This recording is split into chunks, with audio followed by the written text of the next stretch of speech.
Pag-aralan natin mga kapatid ang salita ng Diyos sa 2 Corinthians chapter 11.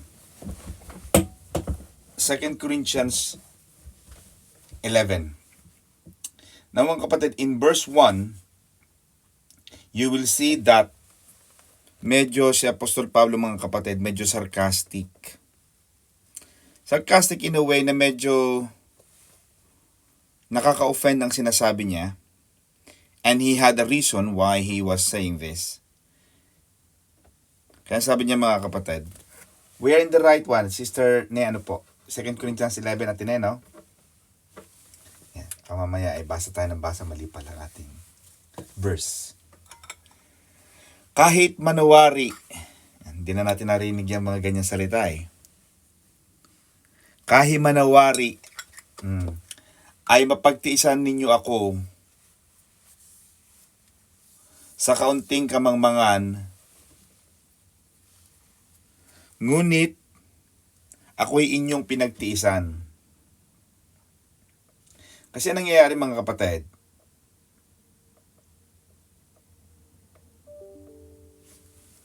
may mga nangyayari dito sa chat sa tapat na ito mga kapatid at isa daw kamangmangan dahil paminsan-minsan hindi niya palagi ito ginagawa. Dahil marami siyang pwedeng, you see sa mga taong laging abala, we're talking about Apostle Paul atin, and you have to understand that the time he had, mga kapatid, ay dito sa pagsusulat ng Biblia mga kapatid, hindi madali ang ginagawa nila. Because, alam mo mga kapatid, pag ikaw ay nasa paglilingkod, hindi ka masyadong, you don't have the luxury of life, or the luxury of time. Kasi pwedeng maraming gawin si Apostol Pablo, pero ang ginagawa niya mga kapatid, hindi niya tinatawag yung pagtatanggol niya sa kanyang credentials. Kasi he is trying to say who he is, incomparable to yung tinatawag nilang super apostles. Because there were super apostles in those days, na parang to si Apostol Pablo, di ba, napag-usapan natin last time, na parang si Apostol Pablo ay pangit, hindi siya, hindi siya ganun hindi siya talagang preacher material na parang hindi ito ang expected natin sa mga apostol dapat medyo ganito Meron tayong mga tao kasi usually may ganung predetermined judgment na dapat ganito yung tsura niya. Ay Apostol Pablo hindi nga ganun In fact, maliit daw siya, kalbo, siguro maglakad, ika-ika. So, he is now trying to justify, ipinagtatanggol niya yung kanyang pagiging apostoles, and para sa iba, yun daw ay kamangmangan because ang tingin ng mga tao sa kanya, siya ay mangmang. At sinasabi ni Apostol Pablo mga kapatid na yung kanyang kamangmangan, he calls it folly because he knows that the things he believed to be honorable about his apostleship will be regarded as foolish by some of the Corinthian Christians. Yun daw pagkakakilala niya sa kanyang pagiging apostol, na naniniwala siyang isang karangalan ang pagiging isang apostol ni Jesus, pero sa ibang mga taga-Korinto na mga Kristiyano, yun daw ay kamangmangan. Yun ang sinasabi ng Apostol Pablo. Na yung para sa kanya, proud siya. Pero sa ibang mga tao noon, hindi. So ito ang issue ngayon mga kapatid. Now ano pa sabi ni Apostol Pablo? For I am jealous for you with godly jealousy in verse 2 to 4. Sapagkat ako'y naninibugho tungkol sa inyo ng panibughong ukol sa Diyos. So nagseselos si Apostol Pablo. At kailangan nating maunawaan. Bakit niya sinasabi yung nagseselos ako? Pero kailangan nating magtiwala. Kailangan nating maniwala na yung kanyang apostolic calling ay galing sa Diyos. At si Apostol Pablo ay nagseselos. At malalaman natin kung bakit, Atine. Bakit siya nagseselos? Like yung sinasabi, Atine, alam mo yung mga Pilipino ngayon, pag napunta ng Italy, madali na kasi ngayon Pupunta ka ng Italy, may kilala ka na di ba? Tapos pupunta ka ng London, may kilala ka na, may ka-friend ka na sa Facebook. Oy mga bes, punta ko ng Italy, baka naman meron pa mga Pilipino diyan. May mga tao na ganun ang thinking nila. Na parang pag dumating sila sa bansa, may magdadala na sa kanila may magtatago na sa kanila. Parang, and I'm saying this in a nice way, not to put people down. Sinasabi ko ito for the purpose ng ating discussion. Na parang pag dumating sila, kahit hindi mo sila kamag-anak, dapat itago mo sila ha. Dapat pakainin mo sila ha. Eh wala ka namang obligasyon. Wala ka namang ipinatago. Alam mo sa taga Batangas, Sister Cecil, uso yan eh. Wala ka namang ipinatago eh. Bakit ka hihingi? Ganon sabi, may ganon kaming ganong Batangas thing. Only Batanggenyo will understand. May mga ganyan tayo eh na, bakit itong tao ito pala hingi? Wala naman siyang pinatago. Parang pagdating ka ng Pilipinas, wala namang nung nag-a-apply ka, pupunta ka Maynila, wala man lang ipinababaon, pero nung dumating ka, kailangan may pasalubong. Bakit? Parang ganon. Nagsiselo si Apostol Pablo, ano ba kung bakit natin eh? Ito ang dahilan niya eh. At may dahilan siya. Pero bago ko sabihin yan mga kapatid, bakit nagsiselo si Apostol Pablo? Kasi walang nagdala sa kanya. Nung panahon mo Atene, you've been there, I think Italy, mas matagal ka pa sa akin sa Italy. Atene, ilang taon ka na sa Italy? I think ang Atelita has been there like 20-30 years na eh. Si Atelita ilang taon na dyan sa Italy, Atene?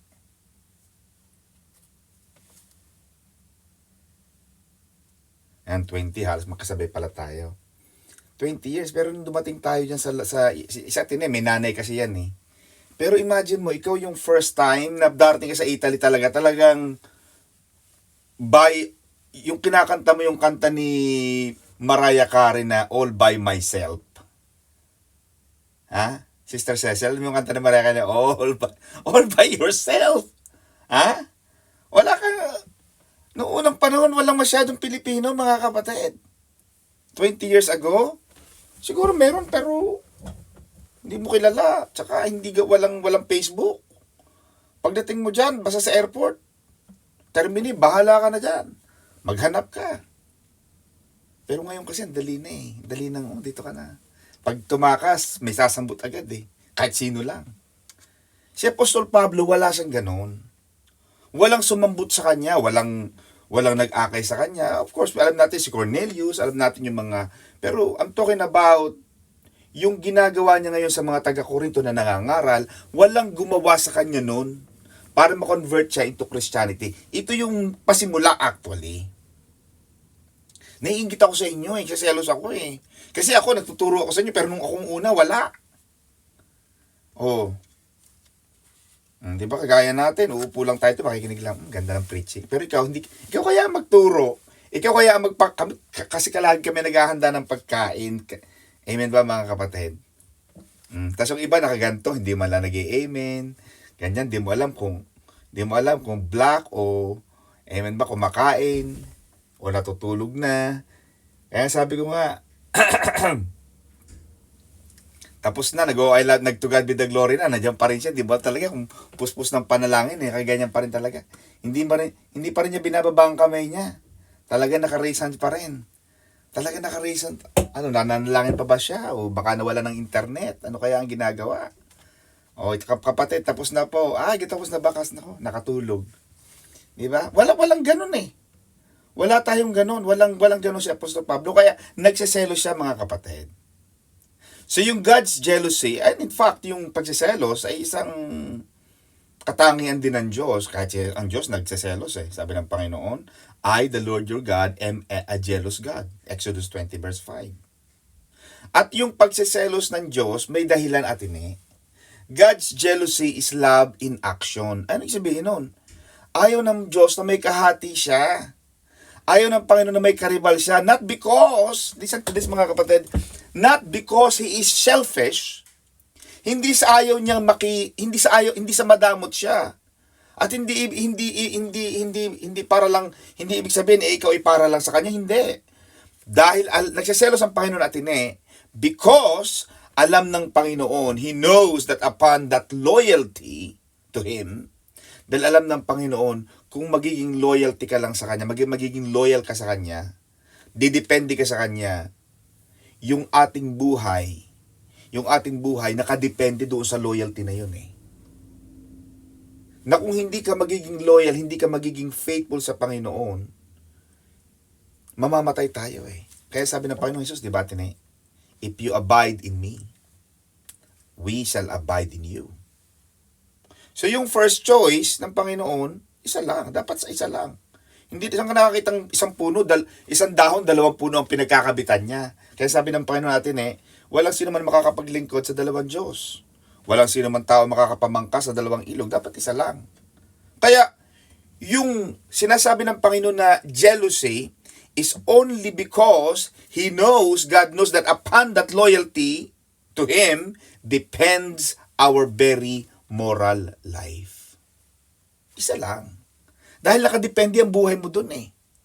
Pag sa Diyos ka nakakapit, yung Diyos na yon ang magdidilig sa'yo.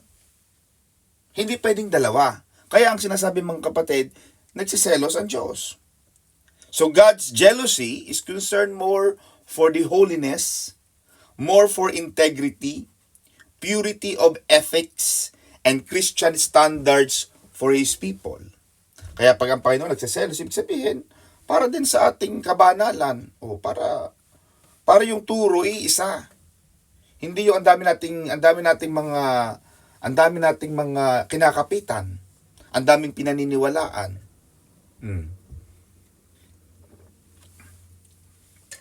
Kaya ang Panginoon ayaw niyang may kahati sa pagmamahal sa Kanya, not because madamot nga siya,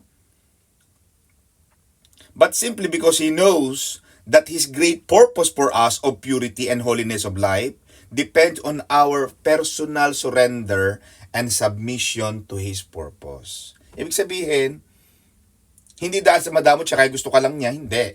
Pero naniniwala ang Panginoon kaya sa nagsiselos, kaya gusto ko niyang masolo dahil dapat pure. Kaya ang babae pag kinakasal, di ba? Sister Rialyn, may tali. Diba? May nakalagay, bind us together, Lord. Imagine mo yung babaeng yun, nakatali sa 3 lalaki. Hindi na siya pure, kasi ang dami niya nang pinupuntahan. Dapat isa lang ang tali, kapatid. Okay? Yun ang dahilan kung bakit may cord. Yung iba ayaw ng cord, ayaw ng aras, ayaw ng belo. Bakit? Tinanggal mo ng lahat yung elemento ng kasal. May dahilan kaya may tali, tinatalian na. Ganon din tayo sa Diyos. Alice, MJ, nakatali ka sa Diyos ha. Hindi ka na para punta ka pa sa iba-ibang mga karibal ng Diyos. Meron ka pang ganitong santo, santa. May mga ganito ka pang mga ritual. Isa lang. Nakatali ka na sa Diyos. Gusto ng Panginoon, isa ka lang para pure ka. Puro at dalisay. Kaya yung ating kabanalan daw, depende yon sa ating personal surrender. Doon ka lang sa asawa mo nakasurrender. And submission to His purpose. Kung ano ang gusto ng Diyos sa ating buhay, yun ang susundin natin. Amen ba? Isa lang ang nag-uutos sa'yo, Diyos lang. Kaya ang iba, maraming nalilito. May mga employer. May mga empleyado nalilito. Sino bang employer ko? Kasi, ang sabi ni ma'am, pula. Ang sabi ni sir, puti. Ang sabi ni lola, berde. Kaya ngayon, hindi mo na malaman kung sino susundin. Minsan kasi, nagme-merge, naglalaban-laban kung sino susundin mo. Kaya nagkakaroon ng kalituhan. Kung iisa ang Diyos mong pinakikinggan, hindi ka malilito. Dahil iisa lang ang focus ng iyong pananalig. Iisa lang ang pinapakinggan mong turo. Yun ang sinasabi ni Apostol Pablo. Now, ano pa sinasabi ni Apostol Pablo mga kapatid? In verses 2-4.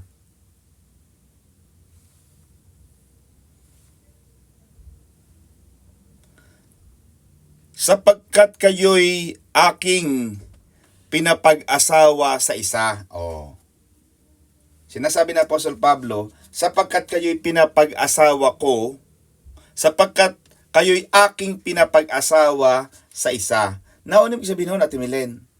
For I have betrothed you to one husband, that I may present you as a chaste virgin to Christ.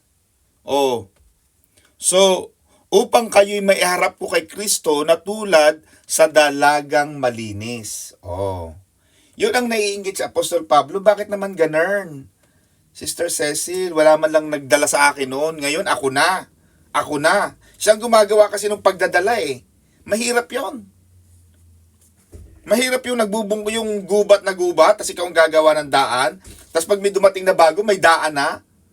Eh samantalang nung puro tinig at puro mga aruray ang mga arumahan na yan, walang kadaan-daan. Pero nung mga tao may mga paparating na after few years, gawa ng daan, eh di aswerte na nila, hindi na nila naranasan ang hirap. Ito ang ipinagmamaktol ni Apostol Pablo. Na kayo, inihanda kayo ni Apostol Pablo, sabi niya sa mga taga-Korinto, inihanda ko kayo, pinapag-asawa ko kayo sa isa upang kayo ay maiharap ko kay Kristo na tulad sa dalagang malinis. Nililinis sila ni Apostol Pablo para ihanda sa Panginoon na kanilang magiging asawa. Yun ang sinasabi niya. At yun ang, mga kapatid, yun ang ginagawa ng mga tagapagturo, ng mga pastor, kaya huwag kayo magagalit. Pag ang iba nare-review, pagkakatapang naman ng pastor na iya. Doon na lang ako sa mabait-bait na hindi ako nakakarinig ng review. Ay siya, doon na kayo sa mga hindi nare-review, ay di niyo laging review kan. Talagang di niyo matira ang matibay eh. Aba, yun ang katotohanan mga kapatid. Oh, talagang nire-review tayo, talagang tayo isinasabon para maging malinis. Imagine mo, yung magulang hindi na nagsasabi ng kahit mali hindi na nagsasalita. Paano na yan mga kapatid? Kaya, ang sinasabi mga kapatid ni Apostol Pablo, kayo'y aking inihahanda. It is important for the Christian in Corinthians to trust the apostolic calling credentials of Apostle Paul, who is like a friend of the groom. Siya daw ay kaibigan ng lalaking ikakasal. Ang lalaking ikakasal, yung lalaki, yung groom, si Jesus yun. Si Pablo, kaibigan ni Jesus, who is watching out for the bride in the period, the betrothal, and the wedding. So si Apostol Pablo, mga kapatid, minamatsagan tayo. O si Apostol Pablo, minamatsagan ng mga taga-Corinthian Christians habang doon sa kanilang betrothal, yung paghahanda, at saka up to the wedding. Kasi baka magkaroon ng milagro, kaya nangyari kay Maria, di ba? Nung malaman ni Jose na, doon sa from engagement to wedding, nagkaroon na buntis ka, sasabihin mo sa akin, walang iya ka, anong ginawa mo? Sasabunutan kita. Kaya ang ginawa ni Jose, di ba, balak niyang hiwalayan, i-diborsyo si Maria. Kasi ganun ang kultura nila ng unang panahon. Sa engagement, up to the wedding day, talagang tago ang babae. Dapat walang mangyaring mirakulo, himala. Kaya yung mga kaibigan ng lalaking ikakasal, talagang tinitingin yung babae, baka may nakakapasok. Diba? Ganun ang trabaho ng mga pastor. Kami man, ayaw ko magturo ng mga masasakit Minsan kasi, sino ba naman gustong ayaw kong mawala ng member. Kaya lang pag hindi naman natin itinuro ang katotohanan, mga kapatid, di kami naman ang pagdating namin sa langit. Kami naman ang marirebuke ng Panginoon, ikaw naman. Alam mo naman ang salita ko, bakit hindi mo itinuro? Ngayon tayo tayo ay full gospel, cover to cover, bahala ka na. Kami, i-interpret lang namin yan the way we understood it, and you also read it anyway. So magbasa ka din. Baka mamaya ibang interpretation mo sa amin. Kaya hindi pinagbabawal na magbasa tayo ng kaya ang mga Kristiyano, mga born again, may kanya-kanyang Biblia. Hindi kagaya ng ibang mga relihiyon. Ang nagbabasa lang ng Bible, si ganito lang. Hindi ka pwede magdala ng Bible, baka malaman mo ang katotohanan, mali ang interpretation ko, pero ini-interpret ko to head knowledge. Si Apostol Pablo, talagang tinitingnan niya, dahil kaibigan siya ng lalaking kakasal, tinitingnan daw niya ang babae para may presenta, maiharap kay Kristo na tulad sa dalagang malinis. Kaya kami, gusto ng mga pastor, gusto ng mga tagapagturo, ng mga leader, na yung kanilang mga miyembro maiharap sa Diyos. Kasi sisiyasatin yan sa aming kamay, mga kapatid Nakakatakot yun. Kaya ako, bahala na kayo magalit na kayo sa akin, pero basta ituturo ko ito, basta matira dito, matibay kasi Kasi yun ang trabaho ng pastor, yun ang trabaho ng tagapagturo. Para may harap kayo malinis mga kapatid. Virgin to Christ. Kaya, ganun mga kapatid ang sinasabi ng Apostol Pablo, sa daw ay ikinukonsidera niya ang kanyang sariling kaibigan ni Jesus, kaibigan ng lalaking kakasal, and he will do his best to present the bride as a chaste virgin to Christ on the wedding day, para sa araw ng big day, sa araw ng kasal. Talagang malinis, dalagang malinis, when the Corinthian Christians one day stand before Jesus. Kaya papasalamat kayo sa mga pastor, mga kapatid. Kaya di ba, sabihin, one of the meaning of pastor, P-A-S-T-O-R, T is thank. Thank. Magpasalamat. T for treat. Pastor, treat. Halika pastor, kain tayo sa Jollibee, kain tayo din sa halo-halo, kain tayo sa pansitan. Take out. So kung kumain ka, magdala ka ng take out. Hindi, joke lang, dinagdag ko na lang yung take out. In the Jewish culture of that day, nung panahon yun, Sister Cecil, ng mga Jewish culture, the friend of the bridegroom, as mentioned in the book of John chapter 3 verse 29, had an important job. Basahin natin yung John 3:29 para maunawaan natin mga kapatid. He who has the bride is the bridegroom, but the friend of the bridegroom, according to St. John, who stands and hears him, rejoices greatly because of the bridegroom's voice. Kaya ito ang sinasabi mga kapatid ni Apostol Pablo, na yung palang ikakasal noong unang panahon sa kultura at tradisyones, kostumbre ng mga taga-Hudyo, ng mga Jewish, yung kaibigan ng lalaking ikakasal. Ang kanyang trabaho daw, Sister Antelita, is to find a husband for the virgin, to guard her, and to bear testimony to her corporeal and marital endowments. And it was upon this testimony of this friend that the bridegroom chose his bride. Natandaan mo nung si Eleazar ay pinaalis ni Abraham? Sabi ni Abraham kay Eleazar, wala na akong mapapagkatiwala ang iba pa ha. Ikaw ang papahanapin ko na maging asawa ng aking anak na si Isaac. Do not forget, Abraham was the richest man in those days. Sa pamamagitan ng salita ni Eleazar, tinanggap na asawa ni Isaac si Rebecca. Bakit? Kasi nung dumating si Eleazar sa balon, 30 kamelyo yon. Sister Cecil, natatandaan mo yung preaching natin 2 weeks ago. Ang naging point of contact ni sabi ni Eleazar, Panginoon, Boss Abraham, paano ko malalaman kung yun ay talagang babae na maging asawa ni Isaac? Hindi ko naman kilala kung sino magiging, paano? Maghahanap ako, anong credentials, anong katangian ang hahanapin ko? Ang sabi ni Abraham ganito, pagdating mo sa balon, yung babae na magpapainom sa'yo, yon ang magiging point of contact natin.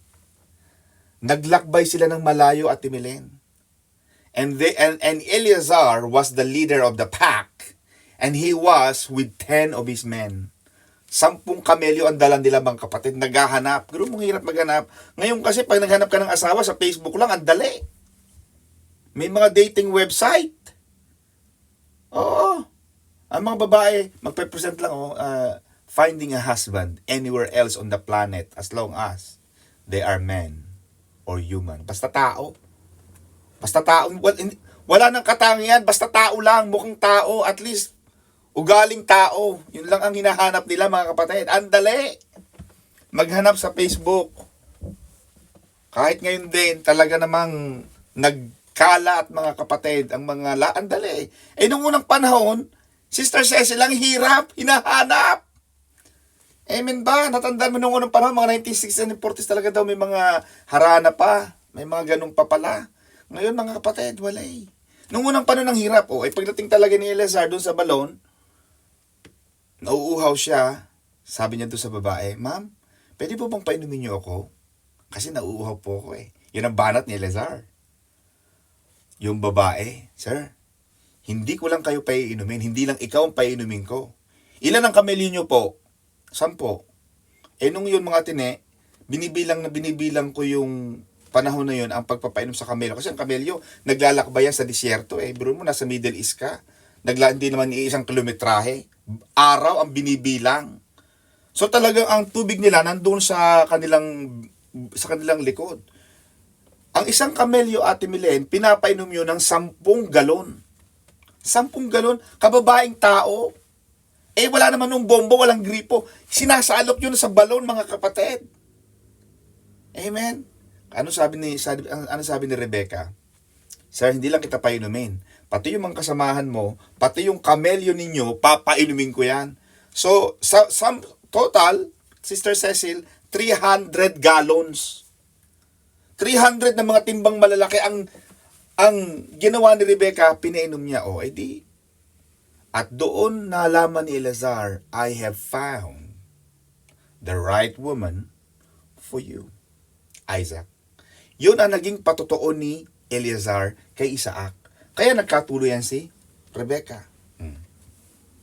Di ba? So mahalaga mga kapatid ang ginagawa, mahalaga ang responsibilidad, ang tungkulin ng kaibigan ng ikakasal ng lalaki. Mahirap.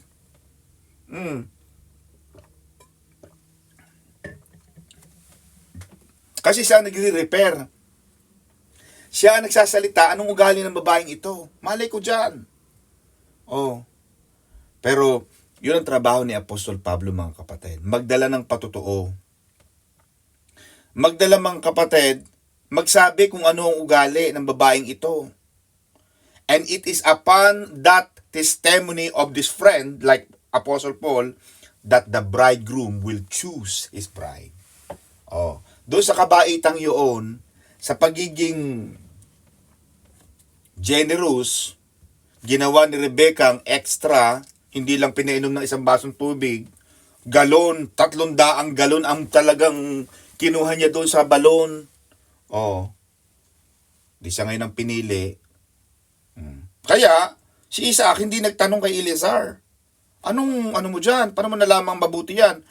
Iho, ang hinihingi ko lamang isang baso baron ilang balde ang kinuha niyan, 300, hindi naman niya ako kilala. Hindi ko naman sinabing ako galing kay Abraham. Humihingi lang ako ng tubig. Abay talaga nagpakitang gilas di yun na. Yun lang ang naging puhunan ni Rebecca. And from there, she became the matriarch of Jacob. At alam natin si Rebecca nasa bloodline. Nasa matriarchal bloodline ni Jesus. Bakit? Naging mabuti siya It's a long story. It's a long another preaching din yan, mga kapatid. Remember, mga kapatid, that in those time, sa panahon ng nina Apostol Pablo, mga kapatid, hindi basta ang trabaho ng ganitong mga lalaki, yung kaibigan ng ikakasal. If someone was unfaithful during the betrothal period, yung engagement period, it was considered adultery, and a betrothal could only be broken by divorce. Alam na natin yan kay Jose. Dala mo yan. Sweetheart! Tell her! Nangyari? Sweetheart, buntis ako. Ha? Sino tatay? Holy Spirit. Huwag ka magtaka. Diba? Kaya, wala namang ganoon sa atin. Di naman basta kita nabubuntis, mga kapatid. Kailangan, mga kapatid, ay talagang, pag ikaw ay nabuntis, ay talagang karapat-dapat. Ano pa sabi ni Apostle Pablo at Tibetan? As the serpent deceived Eve by his craftiness. So, alam ni Pablo, mga kapatid, na si Satanas ay niloko niya, diniceive si Eva sa Garden of Eden. Genesis chapter 3 verse 1 to 5 is a good example of Satan's deceptive tactics. So, ang gagawin ni Satanas talagang lulukuhin ka lang niyan. Talagang kunwari, ganito, pero hindi naman. Kunwari.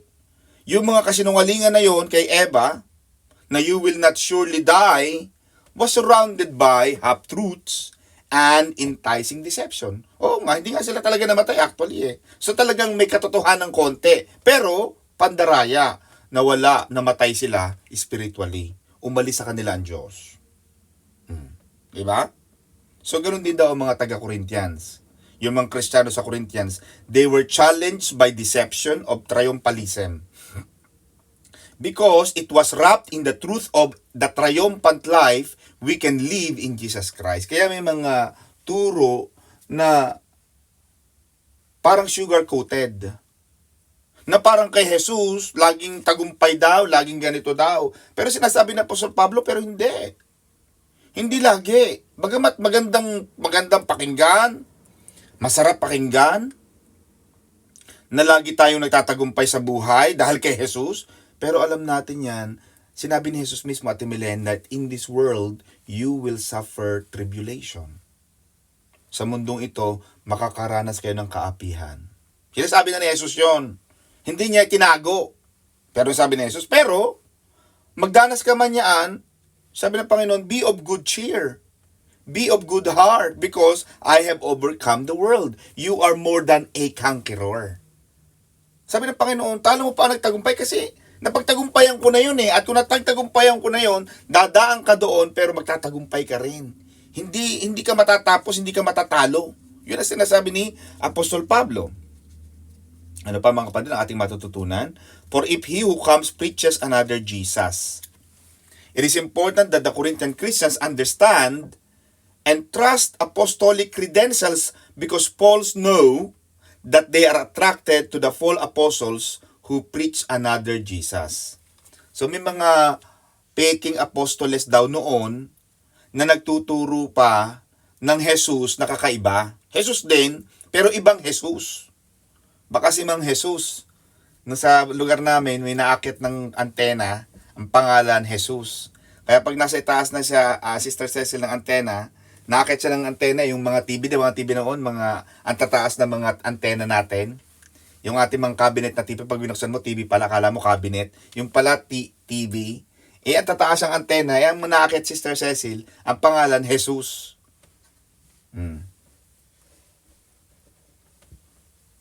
Kaya pag nagagalit ang asawa niya, ang tawag sa kanya, Jesus ko po. Ito mga kapatid. Itong mga bulaang apostol noon, may dalang ibang klaseng Jesus. Amen mga kapatid. At yung mga troublemakers daw nito, according to Apostle Pablo, not me, sila ang nagdadala ng pagkakahiwa-hiwalay against Paul. Inaatake nila si Apostle Pablo. And they also attack the true Jesus by preaching another Jesus. So may dalawang Jesus. Ang dala, si Jesus talaga, yung Jesus na dala ng Apostol Pablo, ng paniniwala ng Apostol Pablo, ay totoong Jesus na nakilala niya on the way to Damascus to Syria.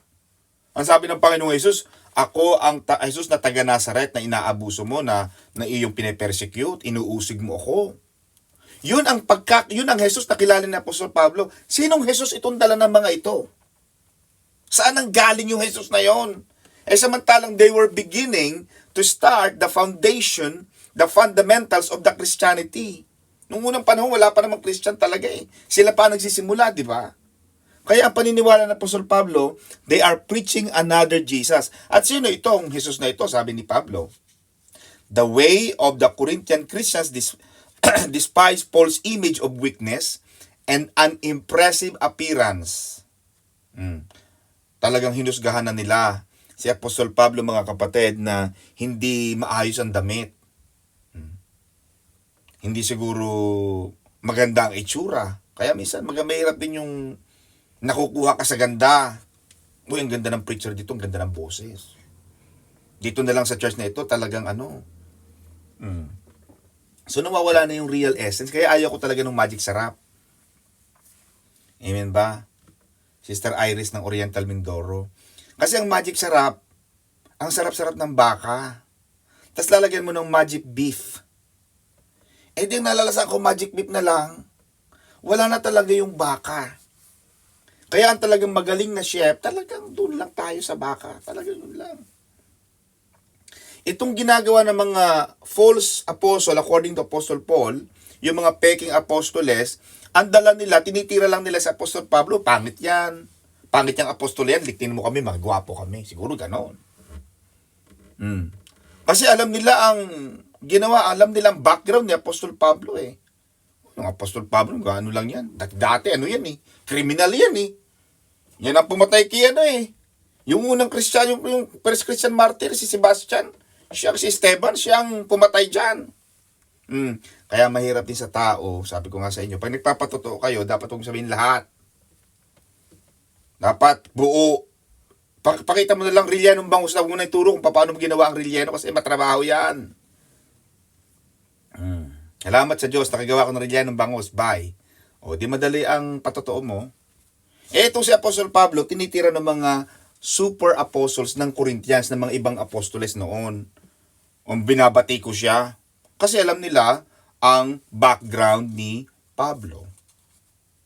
At sa kanila, sabi ni Apostol Pablo, yung super Jesus o yung another Jesus is not the real Jesus, and that another Jesus cannot save. Yung itinuturo nilang other Jesus, hindi naman yun ang magliligtas. Whom we have not preached a different spirit or a different gospel. Kasi may dala silang ibang turo, ibang aral, ibang doktrina. Kaya binalaan ni Apostol Pablo ang mga taga-Galatia.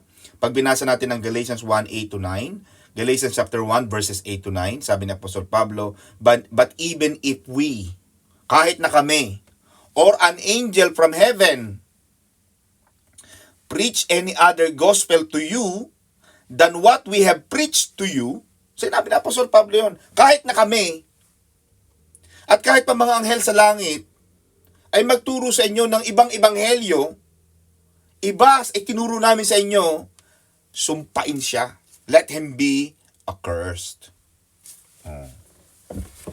Kaya minsan may mga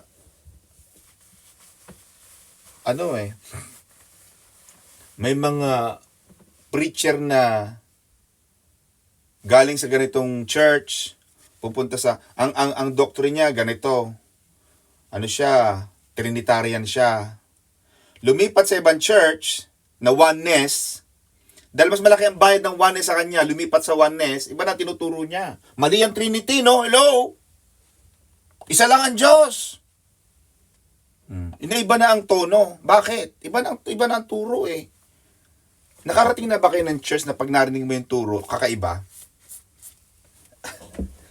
Minsan makakapunta ka ng ibang church, makakarinig ka ng preaching, pero ang dala niyang turo, kakaiba sa nararamdaman mo. Pakinggan, minsan, pakiramdaman mo ang sarili mo. The Holy Spirit Himself will tell you, you are hearing a different doctrines. Si Bishop magaling dyan. Sino preacher? Ay, ano yan? Ganito yan. Detoy, ganito yan. Huwag kang makikinig dyan. Ganito yan. Alam niya yun eh. Nadidiscern niya eh. Amen ba mga kapatid? Dapat ganon. Alam mo ang lasa ng Coke, alam mo ang lasa ng Pepsi. Hindi inom ka ng inom, kahit ano, basta Coke. Amen ba mga kapatid? Wala na tayong pakialam. Dapat, sabi ni Apostol Pablo, dapat marunong ka rin tumikla. Baka mamaya, kung ano nung kinakain mo dyan, iba na pala ang turo. Yun ang sinasabi ni Apostol Pablo na mag-ingat sa ibang Jesus. Itong mga apostoles na ito, na mga false apostles, had simply come, they were not really sent by God. Biro mo yun. Masyado naman si Apostol Pablo. Masyado ka naman. Pero yun ang sabi ni Apostol Pablo eh. The fact na naisulat ang almost half at 1/3 of the whole Bible was written by Apostle Paul, something. Kakaiba. Ang tawag ng Panginoon dito sa tao na ito. Kaya, worth na pag-aralan ng buhay niya. At marami daw mga churches, mga kapatid, ang ganito ngayon. Maraming mapapansin mo, itong pastor na ito, itong ministro na ito, ganito ang turo. Pero naniniwala mga tao, milyones ang followers. Magtataka ka. Anong klaseng panluloko mga kapatid ang ginagawa nito mga pastor na ito, na mga ministro na ito, para maloko ang mga tao? At kaya, it's not surprising that there are false teachers in the church today. Ang problema, Ate Milen, yung mga miyembro nagtitiis, tinatanggap. Kaya marami akong Maraming mga tao ko na, ayaw ko na dyan sa ano na yan kasi ano eh. Yung pong ano dyan, sobra ang ano dyan, sobra po ang tithing dyan. Halos po 3/4 ng kinikita ko napupunta na po lahat sa simbahan. Ay, mali. May mga member pa ipinapasok sa iba't ibang mga bansa para lang magbenta ng mga bibingka. Magbebenta lang sila ng mga ganitong mani. Manghihingi sa iba't ibang mga bansa. Kunwari, may mga charity. Maraming ganyan. Napunta ng iba't ibang bansa yan ha, hindi basta mall lang. Kumain ka dyan sa Green Belt o sa Green Hills, dami dyan. Yun ang trabaho. Mangangaral ng salita ng Diyos pero manghihingi. Oh. At sinasabi rin na Apostol Pablo, pag-aaralan din natin mamaya-mayang konti at Milen. Kaya, maraming mga Kristiyano ang naluloko, nadedenggoy, na sila man ay sisiyasatin ng Diyos. Tatanungin ng Diyos, ba't naman ikaw, napaka-GA mo? Naniwala ka na hindi ka makakapunta sa langit kung di ka dadaan sa Kanya? Ay, sino ba siya? Tao lang siya eh. Pero sabi nitong pastor na ito, pag hindi kayo dumaan sa akin, hindi kayo makakapunta sa Ama. Ang nagsabi noon, kapatid na pastor, ay si Jesus.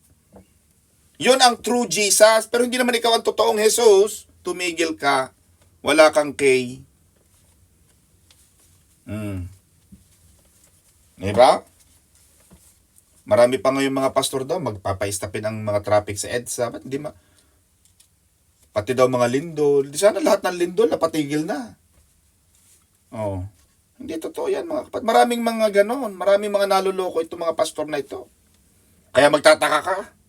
Maraming nasunod.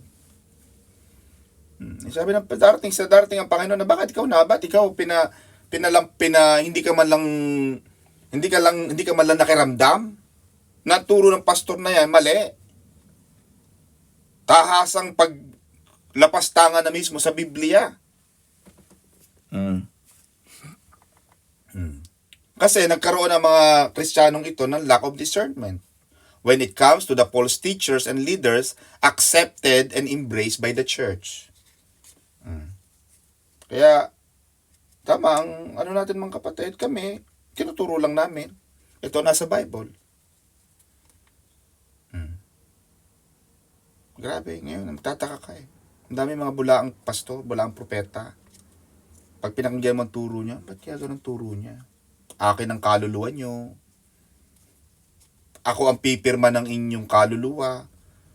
Ano yun? Parang National Statistics Office, may civil registrar, na parang, hindi ka may issue ng birth certificate pag walang perma ito. Hindi naman ganon. Dinagdagan. Tama, sabi ni Pastor Saldi kanina, sino magdadagdag? Kakaroon ng karagdagang kaparusahan sa langit. Pag binawasan mo naman yan, makakaroon ka ng mababawasan ang iyong eligibility na maligtas. Kaya kami, word for word, binabasa yan. At kung magkamali man kami ng interpretation sa palagay mo, at tama ang interpretation mo, hindi ikaw ang mag-interpret ng sarili mo. Kaya dapat tayo mga Kristiyano, may kanya-kanya rin tayong devotion. Huwag ka lang nakikinig sa ganitong gawain, baka may iba ka pang hinahanap. Kasi lasa-lasa din yan eh. Pag napunta ka sa ibang church, parang hindi ito ang turo ng, parang hindi ganito ang pagpaniniwala ko. Ay, umalis ka na. Ibang aral ang dala noon. Tsaka sinasalungot na nung espiritu mo yung turo niya eh. Amen ba mga, nakarating na ba kayo ng ganyan mga church, mga kapatid? Minsan may ganyan ako nagpupunta rin ako sa ibang mga church, nakikinig din ako sa ibang mga turo ng ibang mga preacher. Ibang dala ng turo ng pastor na ito, mali. Para sa akin. Siguro sa kanya, may mga nagtutulong ng pastor sa Nigeria.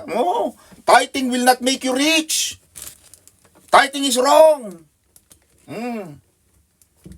Sabi niya, may pinatayo pa siya. Sabi niya, si Tarantilita. Ikaw, sabi niya, sa Nigeria, how long have you been tithing? Ever since I was a young girl, I was tithing. See? Until now, you're poor. But you're a tither. So, tithing will not make you rich. Because, if you said you tithe, then you should be rich. But how come you're still poor? So, tithing will not make you rich. Sabi ko, doktor pa man din ito nagtuturo ito. Sabi ko, itong doktor na to, mali ang pagtuturo niya. Mali ang aral. Because tithing, mga kapatid, hindi naman talaga yun ang magpapayaman. Ang sabi ng Panginoon Ate Milen, bubuksan ng Diyos ang durungawan sa langit. God will give you the power to gain wealth. Ang ipapakita sa iyo ng Panginoon, ang ibibigay sa iyo ng Panginoon, Sister Sunshine, power, kapangyarihan, kalakasan, karunungan na kumita. Binigyan ka, hindi mo naman ginamit. Di ba? Hindi ka talaga yayaman. Itong pastor na to, binabaliktad niya ang katotohanan. Anyway. Kaya yun ang sinasabi ni Apostol Pablo, mga kapatid. Mag-iingat. Now, for I consider that I am not all inferior to the most eminent apostles. Kasi nung unang panahon, di ba, napapandaan mo na si Cephas, si Apollos, di ba? Si Apollos ang nagdilig. Si Pablo ang nagtanim, si Apollos ang nagdilig, si Jesus ang nagpapalago. So makikita natin, mga kapatid, na nung unang panahon, maraming kapantay si Apostol Pablo. Kaya sabi niya, may mga eminent apostles, mga sikat na apostoles. Kaya si Apostol Pablo, mga kapatid, ikinukumpara niya ang kanyang sarili sa mga sikat na mga apostoles. Apparently, these were the apostles that the Corinthian Christians prepared over Paul. May mga tao pala na mas prefer si Apollos, si Cephas, kaysa kay Apostol Pablo. Normal. Tamo nung unang panahon, may ganyan na rin palang mga bertud ang mga tao. Pero hindi naman daw yun. According to some biblical scholars, may mga ibang apostoles na hindi naman si Apollos. Pero that is beyond our topic. Pero at least sinasabi niya na may mga ibang apostoles na iba ang dalang Jesus. Sabi na Apostol Pablo, mga kapatid, I am not at all inferior. Mga kapatid, binag-aaral natin ang chapter 11. Sapagkat inaakala kong sa anuman ay hindi ako huli sa lubhang mga dakilang apostol. Yan, may mga dakilang apostol pa pala yan. Biruin mo, may mga dakila. His Highness, His Most Reverend Father, Everlasting, Etsabu. May mga ganyan-ganyan pa. Diba? Katas-taas ang kagalang-galangan, KKK. Diba? May mga ganun pa, kaya makita mo may mga si pastor ayaw niya ng mga reverend. Pero ako, tinatawag natin sa gano'n, pero sa ayaw niya. Itong sinasabi ni Apostol Pablo, hindi naman ako huli sa mga dakilang apostol. Sabi ni Apostol Pablo, hindi ako nagpapahuli sa kanila. Bakit? Pero, hindi tinatanggap ni Apostol Pablo na hindi porke dakila sila, huli na ako. Teka muna, magpakilala muna ako kung sino ako, sabi niya. Para naman konting yabang. Kaya maganda rin sa tao sa baka mamaya hindi nila kilala ang iyong pagkatao, mga kapatid. Nagpakilala siya. Even though, sabi niya, kahit ako, sabi niya dito, verse 5, datapot bagamat ako ay magaspang sa pananalita, gayon man ay hindi ako sa kaalaman, kundi sa lahat ng paraan ay ipinahayag namin ito sa inyo. So even though I am untrained in speech, kasi mga kapatid, ang pagtuturo, tinitraining din yan. Kaya kung may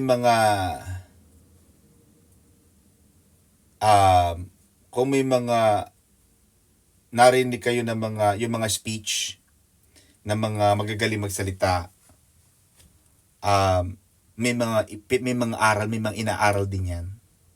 Kaya sabi ni Apostol Pablo, I am untrained in speech. According to the standards of Greek theoric, may mga theoric pa yan.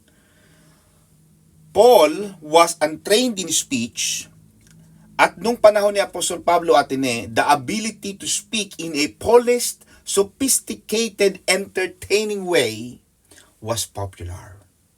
Kailangan Francisco Balagtas. Kailangan talagang magaling kang magsalita. Talagang nakakainganyo. Di ba? Pero kay Apostol Pablo, Ate Milen, para sa kanya, walang kwenta, hindi problema yung hindi man ako sanay, hindi man ako behasa sa pagsasalita. He was not concerned with meeting people's standards for polished. Yung talagang magaling magsalita, wala siyang pakialam doon. Wala siyang pakialam kung hindi man entertaining ang kanyang pagsasalita. Ang kanyang focal point, ang kanyang ginagawa mga kapatid, ay ang pangangaral ng salita ng Diyos. Ang pangangaral ng Ebanghelyo ng Panginoong Jesus. Amen mga kapatid? Mga kapatid, last 20 minutes na lang, I promise. Minsan daw mga kapatid, sa isang dinner party atin, there were guests. And every time, they were expected to say something habang kumakain ng mga tao. May isang famous actor, celebrity, artista, ang nandoon, and he recited Psalms 23. Psalms 23, kaya yung mga hindi nagbabasa ng Psalms 23, basahin ko sa inyo mga kapatid ng Psalms 23, baka hindi nyo naaalala, ang sabi dito sa Psalms 23. Yan, Psalms 23. May ako nababasahin yun para... Sinabi niya, talagang dineliver niya yung Psalm 23 with a great dramatic flair, great emotion, and sat down to great applause. Talagang pinalakpakan sa ng mga tao. Ang ganda ng pagkakasalita. That was yun ang kanilang buhay noon eh. Ganun sila mabuhay. Then a very simple man got up and began to recite Psalms 23. Nirecite niya lang ang Psalm 23. He was not very eloquent, atine.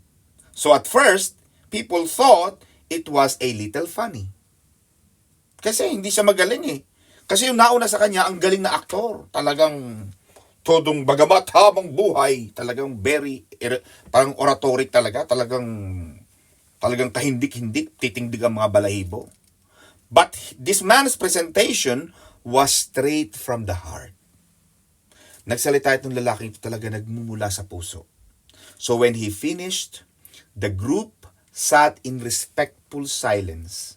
It was obvious that the simple man's presentation was more powerful than the actors. And afterwards, yung aktor, yung artista, pumunta doon sa lalaking yun. Sabi niya, I know the Psalm 23, but you know the shepherd. Alam mo yung Psalm 23 atin eh? Psalm 23 is this. The Lord is my shepherd. I shall not want. So mga kapatid, yun ang sinasabi ng Apostol Pablo. Wala siyang pakialam sa oratory, wala siyang pakialam sa subject-verb agreement, wala siyang alam sa pagkakasunod-sunod ng mga tamang salita. Ang kanyang pinapahalagahan, may pangaral lang niya ang salita ng Diyos. Amen ba mga kapatid? At yun ang pagkakaiba ng pangangaral ni Apostol Pablo and the preaching of the most eminent apostles. Yun ang pagkakaiba ng mga dakilang apostoles at ng pagtuturo ni Apostol Pablo. Maaaring si Apostol Pablo ay hindi refined, hindi maayos ang pagtuturo, hindi siya magaling, hindi siya eloquent speaker, but he knew God. Nakikilala niya ang Diyos, nakilala niya ang Panginoon in a very intimate, in a very personal way. And thus preach the gospel with power. Kaya ang daming makukuha kay Apostol Pablo at I can do all things through Christ who strengthens me. But my God shall supply all my needs according to His riches and glory. No eyes have seen, no ears have heard, no mind has ever imagined the good things that God has stored for you. Kaya makikita mo yung kanyang mga salita talagang straight to the bone. Pero hindi sa rhetoric, pero lahat ng ginagamit natin mga encouraging words, lahat ng gagaling yon sa mga salita at mga pagtuturo ni Apostol Pablo. Amen mga kapatid, nakukuha nyo? Now, eto na mga kapatid. Did I commit sin in humbling myself? Nasa na tayo, Sister Ne? Verses 5 to 9. Ako nga bagay nagkasala sa pagpapakababa ko sa aking sarili, upang kayo'y mga taas dahil sa ipinangaral ko sa inyo na walang bayad. Pero mga kapatid, pipindot lang kayo ng link sa Atine, yung ating mga kapatid, nagbabayad, mga kapatid. Nung unang panahon, mga kapatid, kapag manonood ka ng mga Betamax, ng mga 1986, mga kapatid, nagbabayad. Tayo, wala na tayong binabayaran. Si Apostol Pablo, Nagkasala ba ako dahil ipinangaral ko sa inyo ang ebanghelyo ng Diyos ng walang bayad? Yun ang sumatotal ng sinasabi niya eh. Kasi noong unang panahon, mga kapatid, pag ang isang apostol daw, ang isang preacher ay hindi nagpapabayad, amateur. Diba? Walang bayad. Kaya ako talaga, nagpapabayad ako. Ayoko ng mga free consultation. Naku, sa attorney, nagpapabayad. Langan. Hindi na ako kikita. Ikaw na lang ang masisilbihan ko. Wala na kayong... Kasi ang 5 minutes nyo naman, hindi naman 5 minutes. Minsan 30 minutes. Buti na lang kung yun lang ang ginagawa ko sa buhay, no? Paano na ipapakain ko sa pamilya ko? Kaya, hindi ako, bagamat may mga ibang abogadong libre, free consultation, pero ako ayaw ko ng ganun, free. Kasi 2 minutes lang. Ano problema mo? Nakapatay po ako ng tao. Naku, patay kang bata ka, umalis ka na, bye. 2 minutes, tapos. Hindi ako ganun. Tatanungin ko talaga siya, gusto mo ng advice ko? Naniniwala ka sa akin? Pahalagahan mo ang oras ko. Bibigyan kita ng gabay. Di nagbabayad sila. Kasi noong unang panahon daw, ang isang nagtuturo, ang isang speaker na hindi nagpapabayad, worthless. Walang kakwenta-kwenta ang tagapagturo. Kaya many people thought that someone who charged, yung mga nangangaral noon na nanghihingi ng pera, ang tingin nila sa kanila, sa mga mangaral na ito, expert. Kaya pala may mga relihiyon na dapat manghingi dahil ang tingin nila sa kanilang pagtuturo ay sila ay expert at tayo ay hindi. Ang galing. Kayo na. Uwian na. May nanalo na. Kayo pala ang magaling . Kami palang hindi nagpapabayad. Sina pastor doon, sina pastora, lahat tayo mga kapatid. Kahit ang mga pastor natin nagtatithe and offering. Pero in the book of Levites, mga kapatid, ang Levites exempted. Sila ang tumatanggap. Pero kami, sa kinikita namin, nag-o-offering din kami. Ginagawa namin ang aming itinuturo sa inyo, mga kapatid. Ganun na sinasabi ni Apostol Pablo. Wala siyang pakialam kung anong opinion ng iba sa kanya when it came to his heart for preaching the gospel without being accused of doing it for the money. So, walang pakialam. Kahit hindi kayo mag-tithes, hindi kayo mag-offering, okay lang. Yun ang Baka talagang walang pambigay. Basta kami, magtuturo kami. Pero sabi ni Apostol Pablo, kasalanan ko ba yun? Hindi ako maningil? Kaya sa Apostol Pablo, nagtrabaho. Hindi siya naging pabigat. Sabi niya, I rob other churches, taking wages from them to minister to you. Yun ang sabi niya, Atene. Aking sinamsam ang ibang mga iglesia sa pagtanggap ko ng upa sa kanila upang ipangasiwa ko sa inyo. Ibig sabihin, di ba, tumatanggap siya sa Philippians, sa mga taga-Pilipos. Dinadala na ipapuri dito sa kanya. Tapos yung tinatanggap niya sa Pilipos, nangangaral siya sa Pilipos, pero yung part noon, ginagastos niya sa Korinto. Di ngayon, nahahati. Biro mo kayo mga taga-Korinto, tumigil nga kayo. Wala nga kayong binabayad sa akin, kinukuha ko sa Pilipos yung ginagastos ko. Kaya, yun ang pinapamukha ni Apostol Pablo sa kanila. Nagnanakaw ako sa ibang church. Sinasamsam ko ang ibang iglesia. Nagtumatanggap ako ng upa sa kanila, may upa. Kaya kayo, na tayo mga nagbibigay sa church, huwag na kayong mag-isip na, saan kaya ginagamit ni pastor ang saan pagagamitin niyaan? Lagi ka nalang nagtanong, nag-isip na para kami paluagan. Ibigay mo sa Diyos. Diyos na ang bahala sa kanila. Ako, hindi ko na tinatanong bakit siya. It's not my job. My job is to plant the seed. My job is to release what's in my hand. My job is to give what is due for God. Sabi ng Panginoon, dalhin mo sa aking bahay. Hindi sinabing, dalhin mo sa aking bahay at magdala ka ng calculator, magdala ka ng internet, tingnan mo kung magkano. Mga kapatid, nakukuha niyo ang point? Biruin mo, maraming kinuha ang Panginoon maraming kinita si Apostol Pablo sa mga taga-Macedonia, including Philippian Church. At pinasalamatan ni Apostol Pablo yan. Philippians 4:14-18. Nevertheless, you have done well that you shared in my distress. Now you Philippians know also that in the beginning of the gospel, when I departed from Macedonia, no church shared with me concerning giving and receiving, but you only. Biruin mo yon. Kaya sinasabi ni Apostol Pablo, kayo mga taga-Pilipos, pag alis ko sa Macedonia, walang nagbigay sa akin, kayo lang. Oh. Alam ng Panginoon, mga kapatid, pag tayo ay mapagbigay sa Kanya. Kaya ako palagi, gusto ko maging bahagi ako. Hindi man ako nakakapunta ng iba't ibang bansa para mangaral, pero yung aking kaunting binhi, kaunting pagtatanim, kaunting pag-iikapo, magagamit yun sa iba't ibang mga bagay. Makakabayad ng kuryente ng church, makakapagpasweldo tayo ng ating mga manggagawa, magagamit natin sa pag-iimprenta ng ating mga BML, na makakapag-imprenta, makakapagpalaganap sa pagpangaral sa iba't ibang bansa. Eh di, nagagamit. Maaalala ko ng Panginoon. Kasi alam ni Apostol Pablo eh. No one shall stop me from boasting.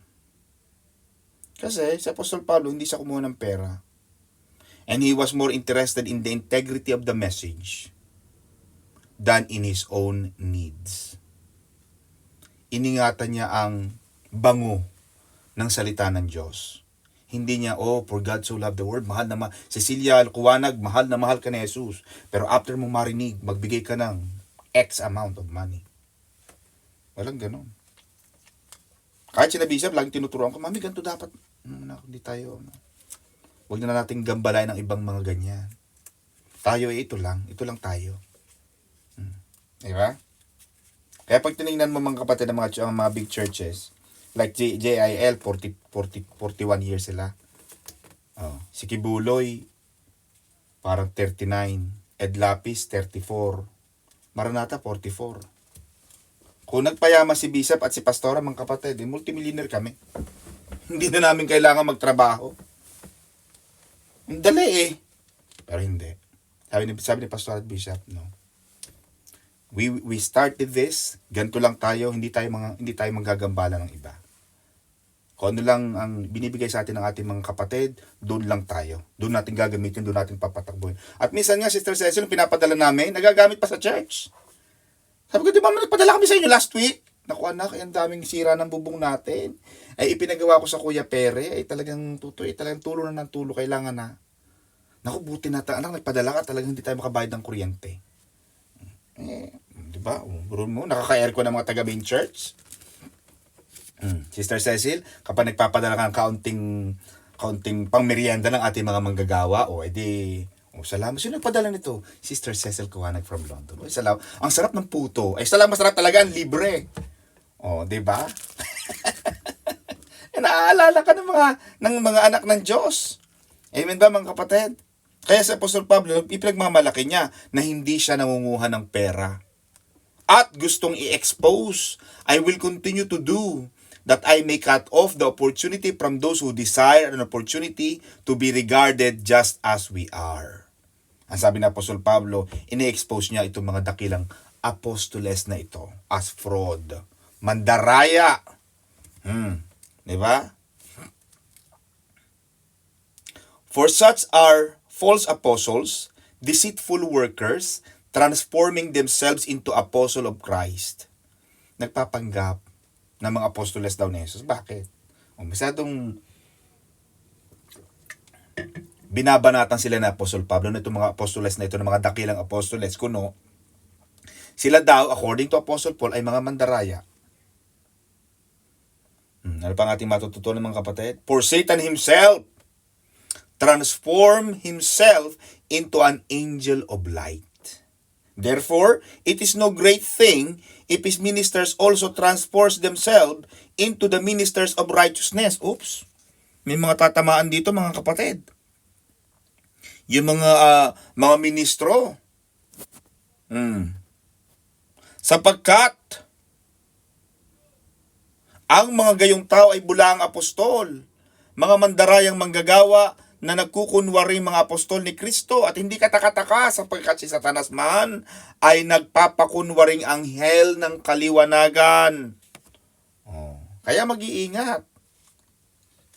Anghel ng kaliwanagan pero tuturo ng taong ganito, talagang pressure. Kaya may mga member tayo, Atenena, Pastor, ako po aalis na sa church. Ay bakit? Yung pong trabaho namin ay napakalayo. Ilang oras ba? 13 oras na drive po. Ay, ganon? Wala na bang ibang trabaho dito? Ay, wala po. Kasi po ang trabaho po namin ay pepeng kuryente. Anong kuryente? Yung mga umaakyat po sa mga poste, nagkakabit ng mga kuryente. Doon lang sa lugar na yon. Kumbaga atin ibang kingdom.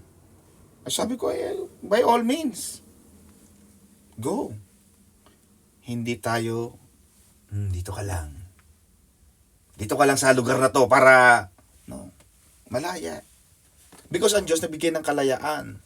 At ang Diyos naman ay hindi liko at hindi masama na hindi maglagay ng panibagong mga manggagawa. Hindi mo kayang ubusan ang Diyos. Amen ba mga kapatid? Ganon daw si Satanas. Nagpakunwaring anghel ng kaliwanagan. Kaya mga kapatid, na sinasabi ni Brother Paul, na kung si Satanas ay lalabas o magpapakilala, baka, kasi ngayon ang mga manluloko atin hindi na yung goons Diba? Pag nakita mo yung mga kasi kung magdadamit silang pangit o mga mukhang goons, mukhang naka-black shade, pagdududahan mo sila Kaya sometimes, mag-iingat ka sa tao. Kaya ang lagi mong titingnan, ano ang gawa ng taong ito. Lagi may maninira, pero tingnan mo palagi. Ano talaga? According to their works. Ang sabi rito, mga kapatid. Hindi malaking bagay nga na ang kanyang mga ministro naman ay magpakunwari na waring ministro ng katuwiran. Nang kanilang wakas ay masasang-ayon sa kanilang mga gawa. So, makikilala mo ang bula ang apostoles, sabi ng Apostol Pablo, according to their works. At sinabi ni Jesus yun. Diba? Makikilala sila sa kanilang mga gawa. Tingnan mo ang gawa. Tingnan mo ang buhay nila. Baka mamaya naloloko na tayo, nadidenggoy na tayo. Mga kapatid, di ba? Last but not the least atin last 4 minutes. Promise. Verse 16 to 21. Muling sinasabi ko sa inyo, huwag isipin ng sinuman na ako'y mangmang, ngunit kung gayon may tanggapin ninyo akong gaya ng isang mangmang. Hindi ako bobo. Sabi ng Apostol Pablo, hindi ako bopis. Pero kung yung talagang inisip nyo sa akin, na bobo ako, ay siya, sige na. Sabi niya, upang ako naman ay makapagmapuri ng kaunti. Hindi naman masama magmapuri ka ng kaunti. Kaunti lang. Kaunting kurot lang ng asin. Ang sinasabi ni Apostol Pablo. Kasi, ang tingin ng mga tao sa kanya, mahina siya Kasi hindi siya naniningil. Di ba? May pastor dito. Hindi ko talaga makalimutan yung pastor natin May pastor dito talaga. Kilala ko yung pastor. After ng service niya, sabi niya, mga kapatid, ako'y mag-holiday sa Pilipinas. Nasa pulpit siya Nasa pulpit. Ako'y mag-holiday sa Pilipinas, mga kapatid. Mga kapatid, hindi pa naman uso yung salitang bikini men. Alam mo, sabi niya, pagkababa niya, nakatingin sa akin, gumaganon yung pera niya. Hindi ko alam kung nangangate. Hindi ko alam kung anong ginagawa. Sabi niya, Brother Don, hi, how are you? Mga ganon. Ako, bakit? Mga ganon yung kamay niya. Pero I thought that he was asking for something. Diba? Now, sinasabi ng Apostol Pablo, mga kapatid, is that, let no one think me I'm a fool, but I will also pwede nyo akong sabihin bobo na lang, sige, bobo na lang ako kung bobo. Pero gagamitin yung kabobohan na yon para makapagmalaki naman ako. Mga kapatid, nung nasa, about siguro mga 1997 o 1998, tapos na ako, Sister Milen. Alam ko, 11 o'clock na dyan. Kuya Unad, sorry, talagang inaabot dito ng madaling araw. Talagang dito, walang tulugan. Parang si Kuya Germs. Tapos na ako. Siguro 1998, may kaibigan ako sa, may kaibigan ako sa Tarlac, na sinama niya ako, yung kaibigan ko sinama niya ako sa isang dinner. Tapos nandun kami sa round table. Sabi ng lalaking to, alam mo ba, ang dami namin, siguro mga 10 kami. Hindi naman ako, kasi hindi ko naman kaibigan yung lalaking nagsasalita. Ako naman kasama lang ng kaibigan ko, so tahimik ako. Sabi niya, alam niyo ba mga pre? Nagpunta kami ng Amerika ni Mami. Paglabas ko ng Walmart, pag si Pastora, laging Walmart yan Nako, may mga pulis nakatutok sa akin ganyan. Kinakain daw niya yung apple at Milen, tinutukan sila ng barel. Drop the apple! Bakit drop the apple? Nako, Ate Milen, Kaya pala nandoon sa tinututukan sa ng mga pulis ng baril ng mga pulis sa Amerika, yun palang apple niya, yung kanyang mansanas na kinakain, hindi pa pala niya nababayaran. Tine, tinutukan siya. Drop the apple! What's your name? Tell me your name. Siyempre, Asian siya eh. Nasa Amerika siya, di ba? Eh sa Amerika, usong-uso yung Asian hate. Yung pagka-Asiano ka, pag itim ka, o inchi ka, parang piling nila, ikaw ang nagdala ng virus. Siguro noong panahon, 1997 pa naman yun. Nagkakwento yung lalaking to. But what is your name? My name is blank.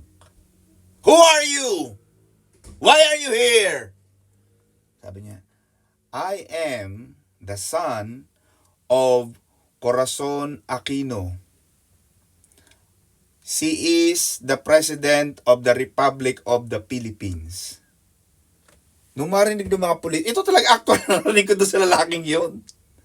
Yung marinig doon ng mga pulis, sabi niya, when they heard me who I am, they dropped their weapons. Alam na, alala ko yung lalaking yun. He was Pinoy. I was sitting next to him. His friend are my friends, my family friend, friends of his family. Pinakilala niya. Ay di ba si Pinoy parang tawag sa kanya mga taga-Tarlac noon, abnoy siya eh. Pero magaling na presidente. Maraming akala ng mga tao, bobo si Pinoy, no? Pag tinignan mo ang achievement niya, marami siyang achievement. Anyway, it's not the point of my topic. But, ang sinasabi mga kapatid, akala ng mga tao siya ay bobo. Si Apostol Pablo. Pero hindi. Because kilala niya ang kanyang Diyos na pinaglilingkuran. At hindi siya natatakot. Kahit ano pang mataas na standard ninyo, wala akong pakialam dyan. Ang goal ko, ang intention ko, ang ambisyon ko, ipangaral sa inyo ang Ebanghelyo. Kaya ngayon, mga kapatid, maswerte tayo na nababasa natin ang mga salita ng Diyos sa pamamagitan ng lalaking ito na ang tingin sa kanya ng mga tao noon, 2,000 years ago, or 1,000 years ago, ang tingin sa kanya, siya ay masama, siya ay bobo, siya ay ganito, siya ay ganyan. Pero hindi nila alam na ito palang lalaking ito ang gagamitin ng Panginoon upang ang ating Biblia ngayon ay magkaroon ng mga salita na galing sa kanya. Kaya, pasasalamatan natin ang mga ginagamit ng Diyos. Amen? Palakpakan natin ang Lord. Back to you, Pastor Saldi, and back to you, Sister Ne. God bless you mga kapatid.